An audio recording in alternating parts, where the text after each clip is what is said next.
Hello guys, welcome back to my channel Physics for Everyone. In this video we are going to discuss rotational motion, rigid body के बारे में पढ़ेंगे. ठीक है, तो this session is going to be helpful for all the students who are preparing for KVS, NVS, DSSB, HTET और other PGT physics exams, state exams. या TGT, PGT, UPTET जिसके लिए भी जिसमें भी ये पोर्शन आता है फिजिक्स का. Also for class 11 students it is very helpful video, so watch till the end. तो इसमें हम क्या बात करने वाले हैं, देखो ये एक रोटेशनल मोशन जो हमारी यूनिट है क्लास 11 की, जो TGT PGT के सिलेबस में भी है, वही हम इसमें डिस्कस करने वाले हैं. तो देखो सबसे पहले इसमें हम जो कंसेप्ट आता है हमारा, सबसे पहले कंसेप्ट आता है रिजिड बॉडी का. ठीक है, तो पहले हम बात करते हैं कि रिजिड बॉडी होती क्या है, रिजिड का मीनिंग क्या है. देखो रिजिड का मीनिंग क्या होता है, कठोर. ठीक है, अगर इसका हिंदी ट्रांसलेशन करें तो रिजिड का मीनिंग होता है कठोर, यानी कि एक ऐसी बॉडी जिसमें डिफॉर्मेशन ना हो. ठीक है, जिसको अगर हम जिस पे फोर्स लगाएं और उसमें कुछ भी डिफॉर्मेशन ना हो, उस बॉडी को हम कह सकते हैं रिजिड बॉडी. या ऐसा कहें डिफॉर्मेशन नहीं हो रहा, इसका मतलब क्या है, उस रिजिड बॉडी के अंदर जो पार्टिकल जहाँ पे है वो वहीं पे रह रहा है. ठीक है, पार्टिकल जो है वो अपनी जगह से मूव नहीं कर रहा, वो अपनी जगह चेंज नहीं कर रहा, जिस पोजीशन पे है वो उस पोजीशन पे फिक्स्ड है. किसी भी दो पॉइंट के बीच में जो डिस्टेंस होता है रिजिड बॉडी में वो फिक्स होता है, तभी हम कहेंगे कि हम दबा रहे हैं और वो बॉडी डिफॉर्म नहीं हो रही. ठीक है, बाहरी फोर्स का उस पर कोई इफेक्ट नहीं पड़ रहा, इसका मतलब वो बॉडी डिफॉर्म नहीं हो रही, यानी कि separation between any two point is constant. किसी भी दो पॉइंट के बीच में सेपरेशन जो होगा वो कांस्टेंट होगा. तो एक्चुअली में क्या, परफेक्टली रिजिड बॉडी तो कोई भी नहीं हो सकती, क्योंकि थोड़ी बहुत ही डिफॉर्मेशन, हम फिजिक्स पढ़ रहे हैं, फिजिक्स में हम क्या करते हैं, लेंथ मेज़र कर सकते हैं, हाई टू हाई 10⁻28 तक भी मेज़र कर सकते हैं, और 10⁻−14 तक भी हम लेंथ मेज़र कर सकते हैं, जैसे हमने एटम के न्यूक्लियस के बारे में बात की. ठीक है, तो मतलब इतनी स्मॉल लेंथ तक हम मेज़रमेंट कर सकते हैं फिज़िक्स के अंदर. तो इतनी स्मॉल जो डिफॉर्मेशन है, जो बहुत थोड़ी सी डिफॉर्मेशन भी रिजिड बॉडी के अंदर आई है, हम उसको भी नहीं छोड़ते, हम उसको भी कंसीडर करते हैं. तो परफेक्टली रिजिड बॉडी तो कोई हो नहीं सकती. ठीक है, तो हम एक कंसेप्ट लेते हैं रिजिड बॉडी का कि सेपरेशन बिटवीन भी, रिजिड बॉडी एक ऐसी होती है, हमने ये आइडियलाइज ले लिया पढ़ने के लिए, स्टैंडर्ड ले लिए कि एक बॉडी है जिसके किसी भी दो पॉइंट के बीच में डिस्टेंस कांस्टेंट होगा, that will be called as rigid body. ठीक है, अब रिजिड बॉडी में क्या होता है, हम एक पार्टिकल की बात नहीं करते, हम बहुत सारे पार्टिकल्स की बात करते हैं. रिजिड बॉडी किसी एक पर्टिकुलर पार्टिकल से नहीं, बल्कि सिस्टम ऑफ पार्टिकल से मिलके बनी हुई है. ठीक है, अब जैसे मैं ये पेन लूँ, ठीक, तो अब इस पेन में कितने नंबर ऑफ पार्टिकल्स होंगे हमें नहीं पता, तो मतलब एक पार्टिकल नहीं है, बहुत सारे पार्टिकल की हम यहाँ पे बात कर रहे हैं. ठीक, तो इसमें जब हम इतने सारे पार्टिकल्स की बात कर रहे हैं, तो अगर हम इनके मूवमेंट की बात करेंगे, ये जो रिजिड बॉडी है ये स्पेशल काइंड की जो है मूवमेंट शो करती है. यहाँ पे एक पार्टिकल मूव नहीं कर रहा है, यहाँ पे बहुत सारे पार्टिकल्स इकट्ठे मूव कर रहे हैं, एक सिस्टम ऑफ पार्टिकल जो है वो इकट्ठे मूव कर रहे हैं. ठीक है, तो इसी के बेस पे इसकी क्या होती है, ये कुछ टाइप्स ऑफ मोशन शो करता है, जिसमें क्या है, pure translation motion, pure rotational motion, plus rotation plus translation motion. तो सबसे पहले हम डिस्कस कर रहे हैं कि प्योर ट्रांसलेशन मोशन क्या होता है. देखो जैसे कोई ऑब्जेक्ट पड़ा है, उसको हमने फोर्स लगाया और वो थोड़ा सा लीनियर डिस्टेंस मूव किया, तो हमने कह दिया कि इसने ट्रांसलेशन मोशन की है. ठीक है, ये पेन है, ये ऐसे मूव कर रहा है, तो हम कह रहे हैं कि ये ट्रांसलेशन मोशन में है, ये ट्रांसलेटरी मोशन में है. ठीक है, ट्रांसलेशन मोशन ये परफॉर्म कर रहा है, इसका हर पार्टिकल ट्रांसलेशन मोशन परफॉर्म कर रहा है. इस सिस्टम ऑफ पार्टिकल मूव कर रहे हैं, पूरा पेन मूव कर रहा है. ठीक है, हर पार्टिकल मूव कर रहा है, हर पार्टिकल की मोशन कैसी है, ट्रांसलेटरी मोशन है. ठीक है, अब ऐसे तो मैंने कह दिया कि ट्रांसलेटरी मोशन है, तो इस मोशन को अगर मैं कहूँ ये पार्टिकल, ये पेन ऐसे मूव कर रहा है, तो क्या ये ट्रांसलेटरी मोशन होगी. ठीक है, क्या ये ट्रांसलेटरी मोशन होगी, ये क्वेश्चन है यहाँ पे। तो देखो मोस्ट ऑफ द स्टूडेंट का आंसर क्या होगा कि नहीं, ये ट्रांसलेटरी मोशन नहीं होगी। ठीक है, क्योंकि ट्रांसलेटरी मोशन तो ये होती है, ऐसे लीनियर मूव कर रहा है पार्टिकल, ये होती है ट्रांसलेटरी मोशन, तो ये नहीं होती है। लेकिन एक्चुअली में ये भी ट्रांसलेटरी मोशन के अंडर ही आएगी। हमने प्योर ट्रांसलेशन मोशन में क्या कहा, प्योर ट्रांसलेशन मोशन देखो जब ये पेन मूव कर रहा है तो इसके अंदर का हर एक पार्टिकल मूव कर रहा है। ठीक है, तो इसके प्योर ट्रांसलेशन मोशन में हम क्या कहते हैं कि जितने भी पॉइंट्स इसके अंदर है या जितने भी पार्टिकल इस पेन जिससे ये बना हुआ है वो सब पार्टिकल्स इकट्ठे एक ही वेलोसिटी के साथ मूव करेंगे एट एनी इंस्टेंट। ठीक है, किसी एक पर्टिकुलर इंस्टेंट पे, सपोज मैंने t is equal to 2 second पे नोट किया या मैंने t is equal to 5 second पे नोट किया, तो किसी एक पर्टिकुलर टाइम इंस्टेंट पे वो जो पार्टिकल्स हैं वो एक ही वेलोसिटी से मूव कर रहे हैं, उनकी एक ही स्पीड है, एक ही वेलोसिटी है, तब हम कहेंगे वो जो पार्टिकल है वो ट्रांसलेटरी मोशन में है। तो ऐसे तो देखो सेम वेलोसिटी से मूव कर रहा है हर पार्टिकल, पता है। ठीक है, लेकिन जब ऐसे मूव कर रहा है, ठीक है, तो देखो वेलोसिटी कहाँ पे चेंज हो रही है, वेलोसिटी तो तब चेंज होगी जब मैं ये एक इंस्टेंट आगे बढ़ूंगी। जैसे t is equal to 2 second पे मैं यहाँ पे हूँ, जैसे ही मैं आगे बढ़ूंगी वैसे टाइम भी तो चेंज होगा। t is equal to 2 second यहाँ है, t is equal to 3 second पे मैं यहाँ पे आ गई, तो टाइम चेंज हुआ तो वेलोसिटी चेंज हुई क्योंकि डायरेक्शन चेंज हुई। लेकिन एक अगर फिक्स्ड इंटरवल पे, एक फिक्स्ड इंस्टेंट पे देखो तो उसमें तो हर पार्टिकल एक ही डायरेक्शन में वेलोसिटी शो कर रहा है। ठीक है, एक ही डायरेक्शन पे उस पर फोर्स लग रहा है, एक ही डायरेक्शन में उसकी वेलोसिटी है, तो इसको भी हम क्या कहेंगे, pure translation motion.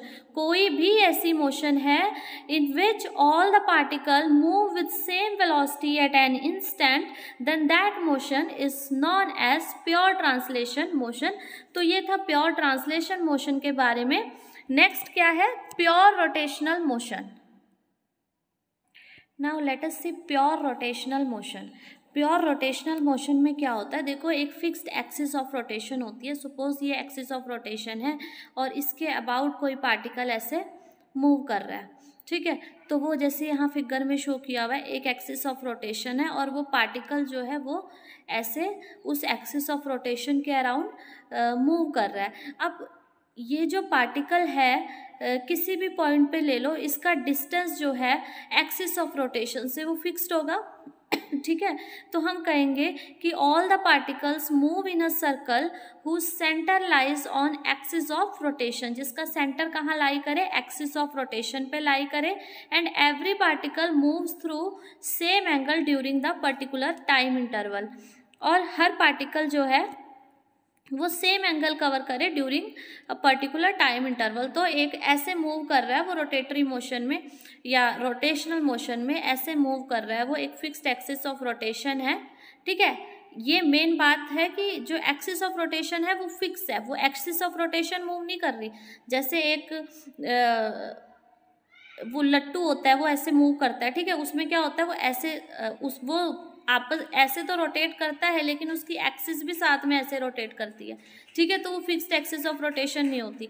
Rotation motion में क्या है कि एक फिक्स्ड एक्सिस ऑफ रोटेशन हो और पार्टिकल उसके चारों तरफ मूव कर रहा है। ठीक है, तो वो क्या है, प्योर रोटेशनल मोशन।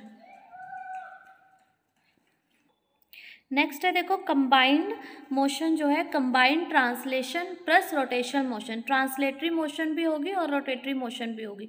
तो इसमें क्या है, जैसे एक कार मूव कर रही है। ठीक है, तो वो जो कार का व्हील है, जो कार का पहिया है, वो एक फिक्स्ड एक्सिस के अबाउट मूव कर रहा है और वो जो एक्सिस है वो ऐसे ट्रांसलेटरी मूव कर रही है। ठीक है, तो उसको क्या हम बोलते हैं, combined translation plus rotational motion. Rotation भी हो रही है प्लस ट्रांसलेशन भी हो रही है एक फिक्स डायरेक्शन में। ठीक है, तो जैसे ये फिगर में दिखाया हुआ है, ये व्हील है, ये अपनी एक्सिस पे ऐसे रिवॉल्व कर रहा है, ये रोटेटरी मोशन है। ठीक है, और वो जो एक्सिस ऑफ रोटेशन है वो ऐसे आगे को जा रही है।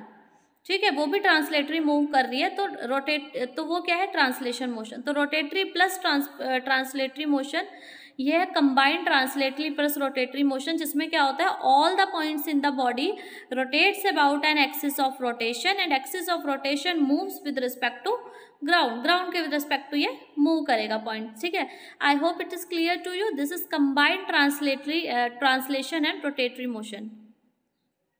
Now next topic is centre of mass. तो सेंटर ऑफ मास क्या होता है, देखो सेंटर हर बॉडी का एक सेंटर ऑफ मास होता है, ठीक है। अब वो लाई कहाँ करेगा, सेंटर ऑफ मास एक ऐसा पॉइंट है at which whole the mass of the body is concentrated, या हम ये कह लें उसके अबाउट जो होगा वो मास डिस्ट्रीब्यूशन जो होगा इक्वल होगा, ठीक है। ये एक एक्सिस है, इसके अगर इधर कोई मास पड़ा है तो इधर भी कोई मास होगा, ऐसा नहीं है कि सब पार्टिकल एक ही तरफ आ गए और सेंटर ऑफ मास साइड हो गया, ठीक है।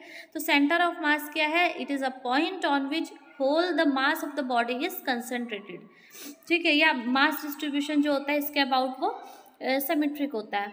अब इसको ऐसे भी बोल सकते हैं कि किसी भी बॉडी में एक पॉइंट होता है जिसपे वो बॉडी बैलेंस हो जाती है और उस पॉइंट को हम क्या बोल देते हैं, सेंटर ऑफ मास।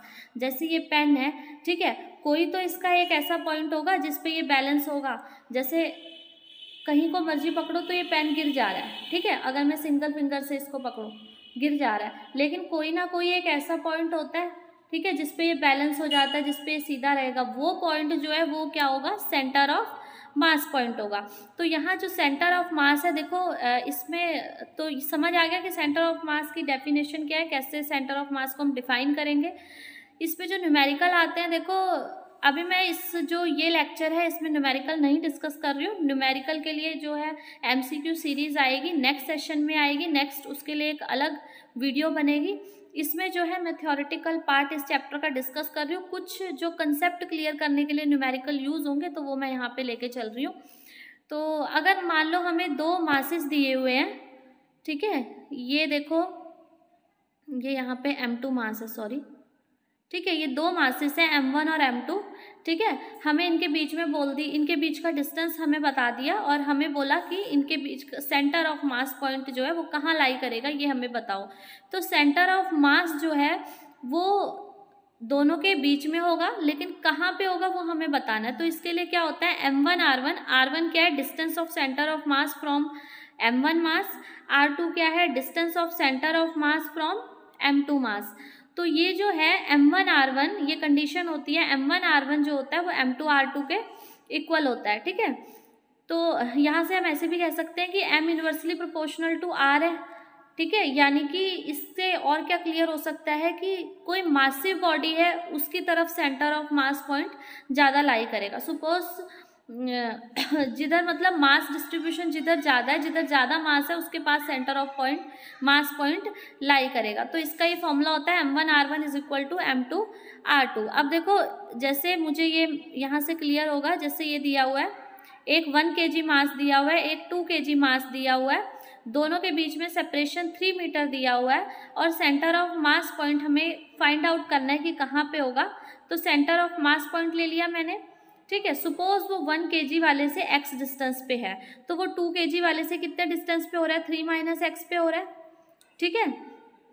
तो यहाँ लगाओ वही M1 R1 is equal to M2 R2, तो 1 × x is equal to 2 × 3 - x, ये बनेगा, ठीक है। यहाँ से क्या आ जाएगा हमारे पास, x is equal to 6 - 2x और x की वैल्यू क्या आ जाएगी 2। यानी कि देखो x की वैल्यू हमारी आ रही है 2, x की वैल्यू 2 है तो दूसरी क्या आ जाएगी 3 - 2 1, ठीक है। यानी कि इस पिक्चर को दोबारा थोड़ा विजुअलाइज करो, ये 1 kg का मास था, ठीक है, और ये 2 kg का मास था। अब जो सेंटर ऑफ मास है वो 2 kg से कितना आ रहा है, 1 मीटर आ रहा है, और 1 kg मास से वो कितना आ रहा है, 2 मीटर आ रहा है, ठीक है। यानी कि जो सेंटर ऑफ मास है वो किसके ज़्यादा नियर बाय है, 2 kg वाले के नियर बाय है।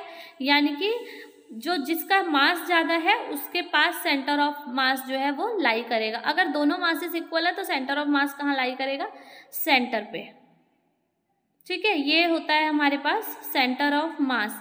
एक और क्वेश्चन देखो इसका, यहाँ देखो 4 मासेस हमें दिए हुए हैं, 1 kg 2 kg 3 kg और 4 kg, 4 मास दिए हुए हैं, 4 पॉइंट्स पे रखे हैं वो 0 0 1 0 1 1 और 0 1। तो हमें इस पूरे सिस्टम का सेंटर ऑफ मास निकालना है। सेंटर ऑफ मास के 2 कोऑर्डिनेट होंगे, x और y कोऑर्डिनेट। तो वो हम कैसे निकालेंगे? सपोज जैसे हमें x कोऑर्डिनेट निकालना है तो उसके लिए क्या फॉर्मूला लगता है? m1x1 plus m2x2 plus m3x3, मतलब जितने भी पॉइंट्स हैं उतने तक डिवाइड बाय टोटल मास। अब यहाँ देखो m1 क्या है हमारे पास 1 kg, और 1 kg वाले के लिए x कोऑर्डिनेट क्या है 0, तो 1 इंटू 0 प्लस अगला मास कौन सा है 2 kg, और उसके लिए x कोऑर्डिनेट कितना है 1, तो 2 इंटू 1 प्लस 3 kg वाले के लिए x कोऑर्डिनेट 1, तो 3 इंटू 1 प्लस 4 इंटू 0, 4 वाले के लिए x कोऑर्डिनेट 0 है, divide by total mass 1 plus 2 plus 3 plus 4, total क्या आ गया 10। तो यहाँ से हमारे पास x कोऑर्डिनेट क्या निकल आया 0.5 मीटर। ऐसे y कोऑर्डिनेट क्या होगा m1y1 plus m2y2 plus m3y3 plus m4y4 divide by 10, यानी कि टोटल मास, तो ये क्या आ जाएगा 0.3। ठीक है, तो इस टाइप से हम इसको सॉल्व कर सकते हैं।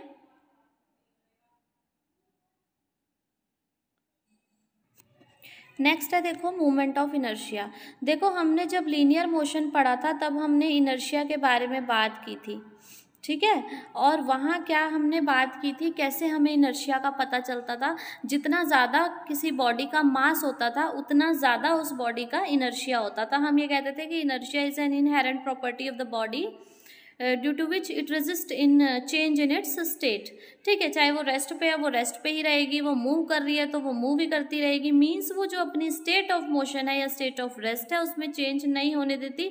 और ये किस पे डिपेंड करता है? उसके मास पे। जितना ज़्यादा मास होता था उतना ज़्यादा हमें फोर्स लगाना पड़ता था, यही होता था। ठीक है, तो इनर्शिया जो है जैसे लीनियर मोशन में इनर्शिया का सिग्निफिकेंस था, वैसे ही रोटेटरी मोशन में हम बात करते हैं मूवमेंट ऑफ इनर्शिया की। ठीक है, जितना ज़्यादा मास होता था उतना ज़्यादा इनर्शिया होता था। ठीक है, उतना ज़्यादा हमें फोर्स लगाना पड़ता था। यहाँ पे क्या होगा, जितना ज़्यादा मूवमेंट ऑफ इनर्शिया होगा उतना ज़्यादा हमें टॉर्क लगाना पड़ेगा, रोटेटरी फोर्स जिसको टॉर्क बोलते हैं, उतना ज़्यादा हमें रोटेटरी फोर्स यानी कि टॉर्क लगाना पड़ेगा जितना ज़्यादा मूवमेंट ऑफ इनर्शिया होगा। मूवमेंट ऑफ जो हमारा इनर्शिया था वो किस पे डिपेंड कर रहा था? मास पे डिपेंड कर रहा था। जितना ज़्यादा मास उतना ज़्यादा इनर्शिया। लेकिन जो मूवमेंट ऑफ इनर्शिया है वो ओनली मास पे डिपेंड नहीं करता, वो एक डिस्टेंस पे भी डिपेंड करता है। वो डिस्टेंस क्या है? उस मास का उस एक्सिस ऑफ रोटेशन से परपेंडिकुलर डिस्टेंस कितना है वो उस डिस्टेंस पे के स्क्वायर पे भी डिपेंड करता है। ठीक है, कौन सा डिस्टेंस? एक्सिस ऑफ रोटेशन से परपेंडिकुलर डिस्टेंस। तो एक्सिस ऑफ रोटेशन से परपेंडिकुलर डिस्टेंस कितना है, उसका स्क्वायर कितना है, उस पर भी मूवमेंट ऑफ इनर्शिया डिपेंड करता है। तो मूवमेंट ऑफ इनर्शिया का जो फॉर्मूला होता है हमारे पास वो क्या होता है? I is equal to m1r1 square. m1 particle का मास, r1 उसका perpendicular distance from the axis of rotation. ठीक है, यानी कि जितना ज़्यादा इनर्शिया होगा उतना ज़्यादा ही हमें टॉर्क लगाना पड़ेगा। जैसे जितना ज़्यादा मास होता था उतना ज़्यादा हमें फोर्स लगाना पड़ता था, सिमिलरली जितना ज़्यादा मूवमेंट ऑफ इनर्शिया होगा उतना ज़्यादा टॉर्क लगाना पड़ेगा। ठीक है, ये बहुत पहले से कंसेप्ट चला आ रहा है। जैसे वो होता था ना, भोलेनाथ डमरू बजाते हैं, उनके डमरू का भी तो यही कंसेप्ट था। देखो ये जैसे ये डमरू है, इसमें क्या होता है? वायर्स होती हैं ये ऐसे, ठीक है, स्ट्रिंग्स होती है। ये स्ट्रिंग क्या होती है? ऐसे छोटी छोटी रखते थे वो, तो वो क्या होता था, उन्हें बहुत कम फोर्स लगाना पड़ता था, वो इजीली बच जाता था। ठीक है, अब अगर इनको बढ़ा दो, इसको ये इतना लंबा कर दूं मैं रोप को, तो क्या होगा? अब उन्हें बहुत जोर जोर से घुमाना पड़ेगा उसको। ठीक है, तो उन्हें उतना ज़्यादा टॉर्क लगाना पड़ेगा। ठीक है, उन्हें भी फिजिक्स की नॉलेज थी, तो वो क्या करते थे, उन्होंने पहले ये कंसेप्ट लगा दिया कि अगर आर को छोटा करेंगे तो आई छोटा हो जाएगा, और अगर आई को छोटा करेंगे, मूवमेंट ऑफ इनर्शिया छोटा हो गया, तो मुझे कम फोर्स लगाना पड़ेगा, कम टॉर्क लगाना पड़ेगा। ठीक है, तो यही वो कंसेप्ट है कि जो जितना ज़्यादा इनर्शिया होगा उतना ज़्यादा हमें क्या करना पड़ता है? टॉर्क लगाना पड़ता है। ठीक है, तो ये था मूवमेंट ऑफ इनर्शिया। नेक्स्ट है हमारा परपेंडिकुलर एक्सिस थ्योरम। देखो दो यहाँ पे थ्योरम है हमारे पास, मोस्ट इम्पॉर्टेंट है, इन पे क्वेश्चंस भी आते हैं, बहुत अच्छी है, इम्पॉर्टेंट है, परपेंडिकुलर एक्सिस थ्योरम और पैरेलल एक्सिस थ्योरम। ठीक है, इन पे बेस्ड हम मोमेंट ऑफ इनर्शिया निकाल सकते हैं बॉडी के अलग अलग टेंजेंट के अलोंग, डायमीटर के अलोंग, मीन्स अलग अलग एक्सिस के अलोंग। तो सबसे पहले हम डिस्कस कर रहे हैं परपेंडिकुलर एक्सिस थ्योरम। तो परपेंडिकुलर एक्सिस थ्योरम में देखो क्या है। परपेंडिकुलर एक्सिस थ्योरम सबसे पहली बात तो किस पे लगेगी, प्लेन लैमिना पे लग सकती है।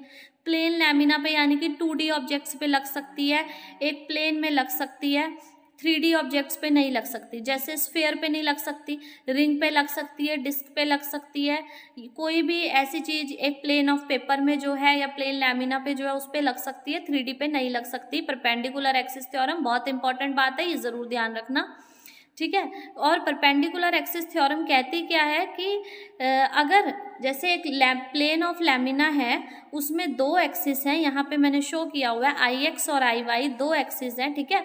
I X axis, X axis के आई एक्स क्या है, movement of inertia along X axis, I Y क्या है, movement of inertia along Y axis. और एक्स और वाई जो है, ये जो नीचे प्लेन दिया हुआ है वो कौन सा प्लेन है, एक्स वाई प्लेन है। तो आई एक्स और आई वाई जो हमने लिए है वो एक्स वाई प्लेन में लिया है, ठीक है। तो उससे परपेंडिकुलर जो प्लेन होगा उसमें भी एक मूवमेंट ऑफ इनर्शिया होगा। तो जो movement of inertia along perpendicular axis होगा वो क्या होगा, आई एक्स प्लस आई वाई, ठीक है। इससे एक चीज और क्लियर हो जाती है, देखो थोड़ा और क्लियर हो जाएगा आप लोगों को। अगर मैं यहाँ पे आई एक्स की जगह आई वाई कर दूँ, यहाँ पे आई एक्स कर दूँ, या यहाँ पे आई जेड कर दूँ, यहाँ पे आई एक्स कर दूँ, तो क्या तब भी I Z is equal to I X plus I Y होगा। अब क्या आई जेड को हम आई एक्स और आई वाई के इक्वल ले लेंगे, ठीक है। तो अब क्या होगा, यहाँ पे देखो I X is equal to I Z plus I Y लेंगे। हमें वो दो एक्सिस का सम करना है जो सेम प्लेन में है। हमने प्लेन ले लिया यहाँ पे वाई जेड, ठीक है। तो यहाँ से इस टाइप से होगा कि एक परपेंडिकुलर एक्सिस के अलोंग जो मोमेंट ऑफ इनर्शिया होगा वो सम ऑफ टू एक्सिस के अलोंग मोमेंट ऑफ इनर्शिया होगा, और वो दो एक्सिस जो है वो एक प्लेन में लाई करनी चाहिए, ठीक है, वो एक प्लेन में लाई करे, ये इसकी कंडीशन है। और दूसरी ये जो परपेंडिकुलर एक्सिस थ्योरम है ये ओनली 2D ऑब्जेक्ट्स पे एप्लीकेबल होगी, 3D ऑब्जेक्ट्स पे एप्लीकेबल नहीं होगी। नेक्स्ट हम बात करते हैं पैरेलल एक्सिस थ्योरम की। देखो पैरेलल एक्सिस थ्योरम क्या कहती है, पैरेलल एक्सिस थ्योरम क्या करेगी, एक एक्सिस के अबाउट हमें मोमेंट ऑफ इनर्शिया पता है और हमें किसी दूसरी एक्सिस के अबाउट मोमेंट ऑफ इनर्शिया निकालना है और दोनों एक्सिस आपस में पैरेलल हैं, तो हम यहाँ पे पैरेलल एक्सिस थ्योरम लगा सकते हैं। सेकंड थिंग, जो पैरेलल एक्सिस थ्योरम है वो 3D के केस में भी पॉसिबल है, ठीक है, वहाँ भी एप्लीकेबल हो सकती है। अब 3D का केस, जैसे मैंने वहाँ पे स्फेयर का मना किया था कि स्फेयर पे जो वो है परपेंडिकुलर एक्सिस थ्योरम वो अप्लाई नहीं होगी, लेकिन पैरेलल एक्सिस थ्योरम जो है वो स्फेयर के केस पे भी अप्लाई हो सकती है। तो हम सबसे पहले स्फेयर का केस ही लेके देखेंगे, देखो क्या होता है। देखो सबसे पहले पैरेलल एक्सिस थ्योरम होती क्या है, जैसे ये एक रोड दी हुई है यहाँ पे हमें, और रोड के ये एक सेंटर लाइन मैंने खींची है ICOM, वो क्या है, movement of inertia about centre of mass, यानी कि सेंटर ऑफ मास पॉइंट से कोई लाइन मैंने कोई एक्सिस खींची हुई है, उसके अबाउट जो मूवमेंट ऑफ इनर्शिया है वो ICOM है, ठीक है। Movement of inertia about centre of mass कहा है, और एक दूसरी लाइन खींची हुई है मैंने, उसके अबाउट हमें मूवमेंट ऑफ इनर्शिया निकालना है, तो हम कैसे निकालेंगे, ठीक है। तो जो दूसरी मैंने लाइन ड्रॉ की है वो पहली वाली के पैरेलल है, ठीक है, पैरेलल है, और दोनों के बीच का डिस्टेंस कितना हमें गिवन है, d गिवन है। तो उस एक्सिस के अबाउट हम I कैसे निकालेंगे, मूवमेंट ऑफ इनर्शिया कैसे निकालेंगे, तो उसका पैरेलल एक्सिस थ्योरम क्या कहती है कि पहले तो सेंटर ऑफ मास के अबाउट जो मूवमेंट ऑफ इनर्शिया है वो लिखो ICOM प्लस मास कितना है m इंटू जो दोनों एक्सिस के बीच का डिस्टेंस है उसका स्क्वायर, ठीक है। I is equal to ICOM plus m mass into जो उनके बीच का डिस्टेंस है उसका स्क्वायर। इस टाइप से ऐसे करके हमारे पास पैरेलल एक्सिस के about moment of inertia we can calculate, ठीक है। अब जैसे सॉलिड स्फेयर का मैं मान के चल रही हूँ, यहाँ पे देखो एक सॉलिड स्फेयर मुझे दिया हुआ है। सॉलिड स्फेयर में क्या होता है, जो मूवमेंट ऑफ इनर्शिया डायमीटर के अलोंग है वो 2/5 mr² होता है। देखो अगर हम एक प्लेन लैमिना की बात करें, उसमें हम एक ऐसी एक्सिस की बात करते हैं जो उसके सेंटर से पास हो रही है, उसके प्लेन्स और उसके प्लेन से परपेंडिकुलर है, ठीक है, जिसको हम एक न्यूट्रल एक्सिस बोल देते हैं, ठीक है। जैसे एक प्लेन में लैमिना है, ठीक है, और उसके परपेंडिकुलर लाइन है और उसके सेंटर से पास कर रही है। लेकिन स्फीयर का जब हम केस कंसीडर करें, एक टेनिस बॉल कंसीडर करो, उस टेनिस बॉल से क्या होगा, अगर कोई भी एक्सिस उसके सपोज उसके सेंटर से लाइन पास करा रहे हो, ठीक है, तो अगर इस साइड को लाइन पास कराओगे तो वो भी उसका डायमीटर ही बनेगा। अगर ये वाली एक्सिस लोगे ये भी उसका स्फीयर का डायमीटर बनेगा, ये लोगे ये भी डायमीटर बनेगा, या स्लांट लाइन लोगे वो भी उसका डायमीटर बनेगा। तो इस केस में वो परपेंडिकुलर वाला कंसेप्ट हम नहीं ले सकते, क्योंकि 3D के केस में तो वो सब जो बनेंगे वो डायमीटर ही बनेंगे उसके, ठीक है। तो डायमीटर के अलॉन्ग जो होता है सॉलिड स्फीयर में मूवमेंट ऑफ इनर्शिया कितना होता है, 2/5 mr², ठीक है। ये फॉर्मूला लर्न करना है। सॉलिड स्फीयर में 2/5 mr² होता है, हॉलो स्फीयर में 2/3 mr² होता है, ठीक। तो सॉलिड स्फीयर में हमें पता है डायमीटर के अलॉन्ग कितना होता है, 2/5 mr² होता है। अब अगर हमें पूछा जाए कि इसके अलॉन्ग तो 2/5 mr² है, ठीक है, इसके अलॉन्ग निकालो, तो कैसे निकालेंगे, हमें पता है इसका मास स्फीयर का कितना है, m है, ये डिस्टेंस क्या है, रेडियस है स्फीयर की r, और इस एक्सिस के अबाउट हमें पूछा। 3D ऑब्जेक्ट है, पैरेलल एक्सिस थ्योरम अप्लाई कर सकते हैं। तो सेंटर वाली के अबाउट हमें पता है I = 2/5 mr², तो इसके अलॉन्ग कैसे निकल जाएगा पैरेलल एक्सिस थ्योरम से, जो सेंटर ऑफ मास के अकॉर्डिंग है 2/5 mr² प्लस m, इन दोनों के बीच के डिस्टेंस का स्क्वायर यानी कि r²। तो 2/5 mr² प्लस mr² कितना हो जाएगा, 7/5 mr²।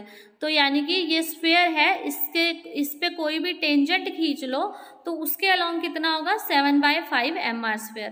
तो कोई टेनिस बॉल है वो एक स्फीयर, सॉलिड स्फीयर की तरह एक्ट करती है, ठीक है, मतलब इस टाइप की बॉल जो अंदर से भी फील्ड हो, ठीक है, अंदर से हॉलो ना हो, चाहे वो कोई और रबड़ की बॉल ले लो, ठीक है, मतलब क्या है कि सॉलिड होनी चाहिए। तो उसके अंदर क्या है कि डायमीटर के अलॉन्ग जब भी हम मोमेंट ऑफ इनर्शिया निकालेंगे, चाहे ये वाला डायमीटर लो, वर्टिकल लो, हॉरिजॉन्टल लो, स्लांट में डायमीटर लो, किसी के भी अबाउट निकालेंगे, डायमीटर के अबाउट तो क्या आएगा, 2/5 mr² आएगा।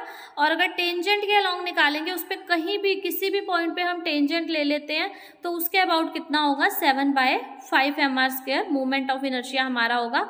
तो ये जो दो फॉर्मूले हैं ये आपको लर्न करने हैं इसमें, ठीक। आगे इस पे बेस्ड क्वेश्चंस भी करेंगे हम नेक्स्ट वीडियो में, जो भी नेक्स्ट सेशन हमारा होगा उसमें करेंगे, ठीक है। नेक्स्ट देखो, एक मैंने बात की थी सॉलिड स्फीयर की जिसमें 2/5 mr² था, ठीक है, और उसके बाद एक हॉलो स्फीयर होता है हमारे पास। हॉलो स्फीयर क्या है, जो अंदर से खाली है, ठीक है, तो उसका मूवमेंट ऑफ इनर्शिया क्या होता है, 2/3 mr², ठीक है, किसके अलॉन्ग, डायमीटर के अलॉन्ग। सॉलिड स्फीयर का डायमीटर के अलॉन्ग 2/5 mr² और हॉलो स्फीयर का कितना होता है, 2/3 mr²। अब नेक्स्ट है रिंग का। अब देखो रिंग क्या है, रिंग जो है वो 2D में पिक्चर है, एक प्लेन के ऊपर जैसे एक सर्कल बना दिया, ठीक है, या कोई एक्चुअली में जो रिंग होती है वही कह लो रिंग, ठीक है, अंदर से खाली होती है, बाहर से ऐसे रिंग होती है, तो वो क्या है, उसके अबाउट देखो मूवमेंट ऑफ इनर्शिया निकालना है। अब देखो रिंग है, सपोज देखो ये रिंग है एक, ये रिंग के सेंटर से मैंने ये पेन डाल दिया, ठीक है, तो अब जो ये पेन है देखो ये रिंग के ऐसे सेंटर से जा रहा है, लेकिन रिंग का जो प्लेन है उसके परपेंडिकुलर है, ठीक है, तो इस एक्सिस के अबाउट जो मूवमेंट ऑफ इनर्शिया होता है वो कितना होता है हमारा, mr²। रिंग के कितनी एक्सिस हो सकती हैं, ये तो एक ही एक्सिस होगी जो रिंग के परपेंडिकुलर होगी और उसके सेंटर से पास करेगी, ये तो एक ही एक्सिस हो सकती है, ठीक है, लेकिन एक एक्सिस ये हो सकती है रिंग के डायमीटर के अलॉन्ग, ये हो सकती है, ये हो सकती है, ऐसे काफ़ी सारी एक्सिस हमारे पास हो सकती हैं। इसके अबाउट हम कैसे फाइंड आउट कर सकते हैं मूवमेंट ऑफ इनर्शिया को। अब देखो ये मैंने यहाँ पे शो किया है जो पिंक वाले पेन से शो किया है, इससे यहाँ सेंटर पे मैंने डॉट लगाई है, वो डॉट का मीनिंग है कि जो सामने आउटवर्ड जो एक्सिस है, ठीक है, उसके लिए मैंने बताया। तो उस पे जो z एक्सिस है उस पे मोमेंट ऑफ इनर्शिया IZ है, और बाकी ये जो मैंने रिंग ली है ये XY प्लेन में ली है, तो एक x एक्सिस है एक y एक्सिस है। x एक्सिस के about moment of inertia IX है, IY के अबाउट IY है।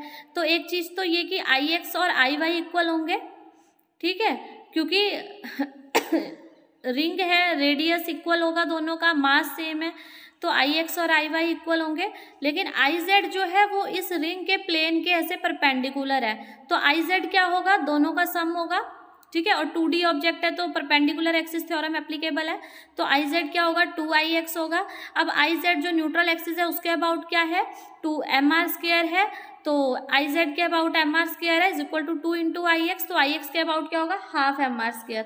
तो जब भी हम कोई रिंग कंसीडर करेंगे, रिंग पे कोई ऐसी एक्सिस है जो उसके सेंटर ऑफ मास पॉइंट से पास आउट कर रही है और उसके प्लेन के परपेंडिकुलर है, तो उसके about moment of inertia mr² आएगा।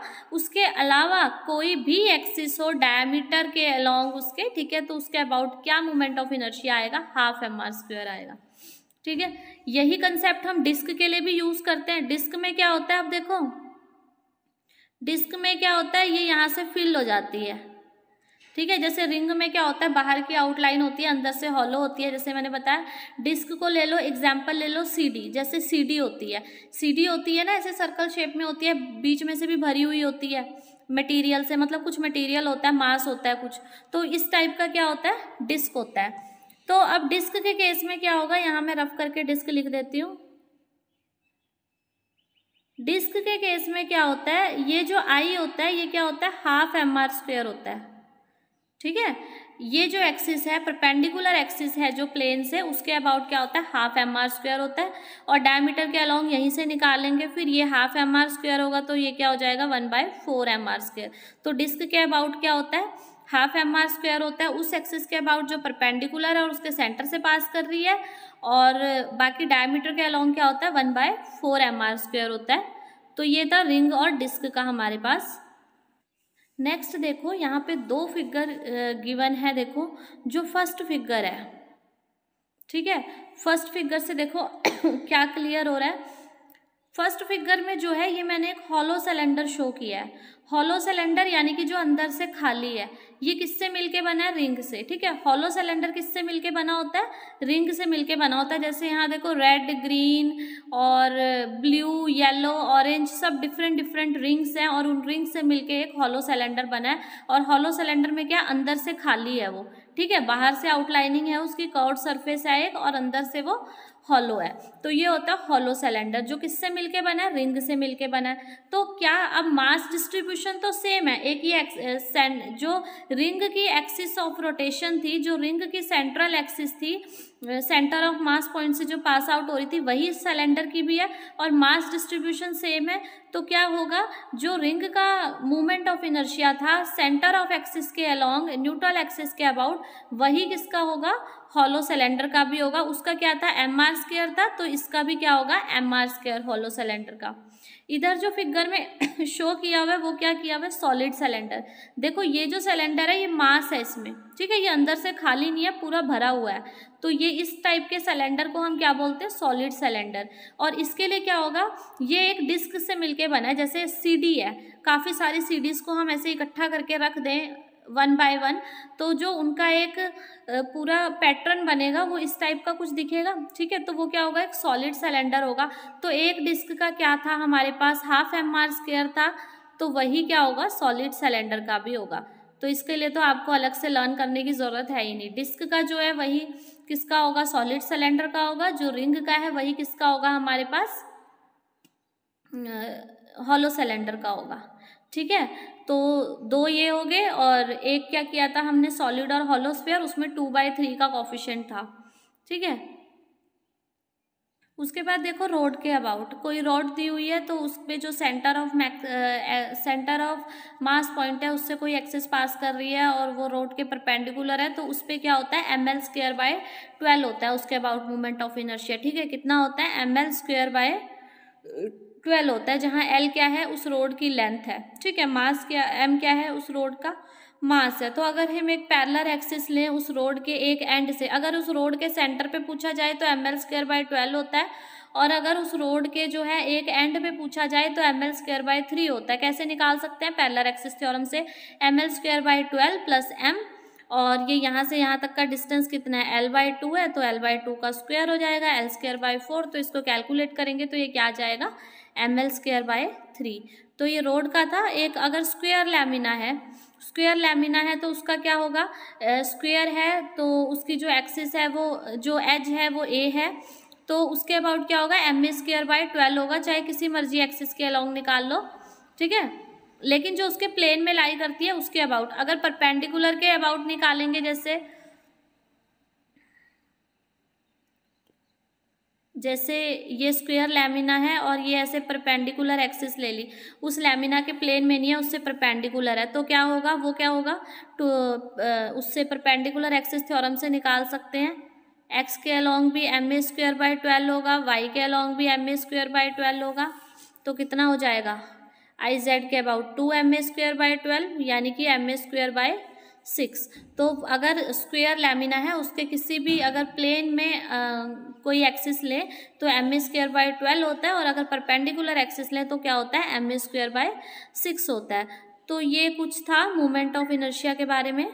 Radius of gyration, radius of gyration में क्या है, ये एक सॉलिड स्फीयर दिया हुआ है, ठीक है, एक सॉलिड स्फीयर है जिसका मास दिया हुआ है मुझे 10 और रेडियस दी हुई है 1 मीटर, तो इसका मोमेंट ऑफ इनर्शिया क्या हो जाएगा, 2/5 mr², 4 किलोग्राम मीटर स्क्वायर, ठीक है। उसी एक्सिस की बात कर रही हूँ, जो इसमें तो डायमीटर ही होगा, ठीक है। तो अगर जितना मोमेंट ऑफ इनर्शिया इस सॉलिड स्फीयर का है उतना ही किसी एक पॉइंट पे मूवमेंट ऑफ इनर्शिया आ जाए, उस पॉइंट का मूवमेंट एक्सिस ऑफ रोटेशन से कितना डिस्टेंस है, उस डिस्टेंस को हम क्या बोलते हैं, radius of gyration. Is it clear कि एक सॉलिड स्फीयर का मैंने मूवमेंट ऑफ इनर्शिया निकाला, वो क्या आ रहा है, 4 आ रहा है मेरे पास, उतना ही मूवमेंट ऑफ इनर्शिया किसी एक फिक्स्ड पर्टिकुलर पॉइंट पे उस बॉडी के अंदर आ जाए तो उसका एक्सिस ऑफ रोटेशन से जो डिस्टेंस है उस डिस्टेंस को हम क्या बोलते हैं, radius of gyration, that is के। तो आई क्या हो जाएगा, सपोज वो पॉइंट जो है वो के डिस्टेंस पे है, जिसको हमने के को हम रेडियस ऑफ गायरेशन को के से डिनोट करते हैं, तो आई क्या हो जाएगा, m² हो जाएगा, और के क्या हो जाएगा, √I/m। तो ये छोटे छोटे कंसेप्ट हैं जो आपको पता होने चाहिए। छोटी बातें और हैं जो देख लेते हैं हम लोग। देखो, जैसे लीनियर मोशन में हम पढ़ते होते थे लीनियर वेलोसिटी के बारे में, यहाँ हम पढ़ते हैं एंगुलर वेलोसिटी के बारे में। रोटेशन जब हो रही है तो हम एंगुलर वेलोसिटी के बारे में पढ़ते हैं। तो u की जगह ये जो इक्वेशन ऑफ मोशन मैंने ली है, v = u + at, s = ut + ½ at², v² = u² + 2as, ऐसे इनको लेते हैं हम जब ट्रांसलेटरी मोशन की बात करते हैं। जब हम रोटेटरी मोशन की बात कर रहे हैं, सर्कुलर मोशन हो रही है, तो क्या होता है, फाइनल वेलोसिटी की जगह मैंने लिया ω/f, और लीनियर वेलोसिटी की जगह लिया ω/I, एक्सेलरेशन a की जगह लिया है अल्फा। अल्फा क्या है, एंगुलर एक्सेलरेशन, ठीक है। ऐसी ओमेगा क्या है, एंगुलर वेलोसिटी। इसमें रिलेशन क्या होता है, v = r⍵ होता है, ठीक है। लीनियर वेलोसिटी और एंगुलर वेलोसिटी में जो रिलेशन होता है v = r⍵ होता है।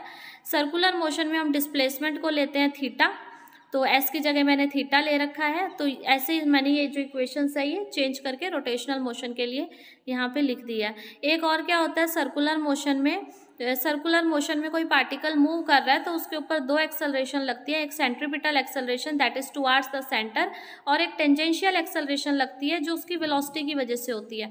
तो जो सेंट्रीपिटल एक्सेलरेशन होती है वो ω² के इक्वल होती है, और जो टेंजेंशियल एक्सेलरेशन होती है वो क्या होती है, अल्फा × r। अल्फा जहाँ पे क्या है, एंगुलर एक्सेलरेशन। तो ये लीनियर एक्सेलरेशन और एंगुलर एक्सेलरेशन में ये रिलेशन है हमारे पास, ठीक है। ऐसे ही जब हम लीनियर मोशन की बात करते हैं वहाँ पे हम पढ़ते हैं F = ma। यहाँ रोटेटरी मोशन में फोर्स का काम कौन कर रहा है, टॉर्क। m मास का काम कौन कर रहा है, मोमेंट ऑफ इनर्शिया I। और a का अल्फा की जगह, a की जगह क्या आ गया, अल्फा। लीनियर एक्सेलरेशन की जगह एंगुलर एक्सेलरेशन, तो टॉर्क क्या हो गया, I अल्फा के इक्वल। ऐसी F जो है वो dp/dt के इक्वल होता है। फोर्स की जगह आ जाएगा टॉर्क, P क्या है, लीनियर मोमेंटम, उसकी जगह क्या आ जाएगा, एंगुलर मोमेंटम, dl/dt। तो टाउ क्या हो जाएगा, dl/dt। Similarly P = mv formula होता है, तो P की जगह हम L लिख देंगे। I m मास का रोल कौन प्ले करेगा रोटेशनल मोशन में, मूवमेंट ऑफ इनर्शिया, तो उसकी जगह I, और V लीनियर वेलोसिटी की जगह एंगुलर वेलोसिटी ओमेगा, तो L = I⍵। तो ये फॉर्मूले लर्न करने की ज़रूरत नहीं है, ये सिमिलरली आप उससे कर सकते हो लीनियर मोशन से कंपेयर करके, ठीक है। ये जो L होता है ये होता है एंगुलर मोमेंटम, ठीक है। एंगुलर मोमेंटम का फॉर्मूला होता है, ये वेक्टर क्वांटिटी है, एक r×p वेक्टर के इक्वल होता है। सिमिलरली ये टॉर्क है, ये भी एक वेक्टर क्वांटिटी है, r×f के इक्वल होता है। जैसे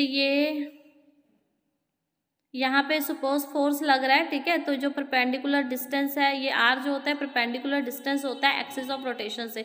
जिस एक्सिस ऑफ, सपोज ये एक्सिस ऑफ रोटेशन है, यहाँ कोई पार्टिकल है वो ऐसे मूव कर रहा है, ठीक है, तो उस पर फोर्स लग रहा है, तो उस फोर्स तो लग रहा है उस पर, लेकिन उस फोर्स का परपेंडिकुलर डिस्टेंस कितना है एक्सिस ऑफ रोटेशन से, वो हमारे पास आर होता है। तो ये कुछ बातें थी रोटेशनल मोशन के बारे में। इस पे बेस्ड क्वेश्चंस, इस पे बेस्ड कंसेप्चुअल क्वेश्चंस और एमसीक्यूज हम अपने नेक्स्ट वीडियो में करेंगे। आई होप ये सेशन, ये वीडियो आप लोगों को पसंद आई होगी। If you like this video please don't forget to like and share the video and subscribe the channel, और बेल नोटिफिकेशन ऑन करना मत भूलिए, ताकि जितनी भी लेटेस्ट वीडियो जो डाल रहे हैं वो आप तक नोटिफिकेशन पहुँचे, आप तक वीडियो पहुँचे, ठीक है। जितनी हम मेहनत कर रहे हैं वीडियो बनाने के लिए, बहुत मेहनत लगती है, बहुत डेडिकेशन लगती है, तो आपके जो सब्सक्रिप्शन आता है, जो आपके लाइक कमेंट आते हैं, उससे मोटिवेशन मिलती है, तो वो ज़रूर किया कीजिए। Thank you.